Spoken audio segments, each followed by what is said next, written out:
Hi అందరికీ. School నుంచి వచ్చిన పిల్లలకి ఇలా స్నాక్స్ అనేవి చేసి పెట్టండి. చాలా ఇష్టంగా తింటారు. ఇప్పుడు మిక్సీ జార్‌లోకి అరకప్పు వరకు బొంబాయి రవ్వ, ఒక స్పూన్ జీలకర్ర వేసుకొని ఒకసారి గ్రైండ్ చేసుకొని బౌల్‌లో వేసుకోవాలి.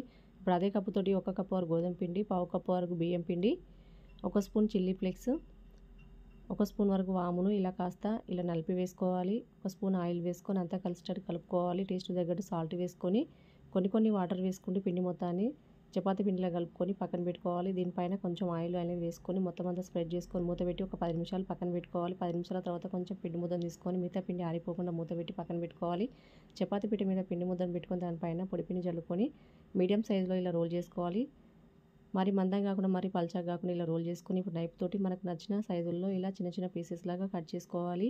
అన్నీ ఇలా చేసుకొని బౌల్‌లో వేసుకొని పక్కన పెట్టుకోవాలి. ఇప్పుడు స్టవ్ మీద డీప్ ఫ్రై సరిపడా ఆయిల్ వేసుకొని ఆయిల్‌లో వీటిని వేసుకొని మంచిగా ఫ్రై చేసుకొని తీసుకున్నారంటే ఈవినింగ్ స్నాక్స్ రెడీ అండి. క్రిస్పీగా చాలా బాగుంటాయి. Please like and share, subscribe.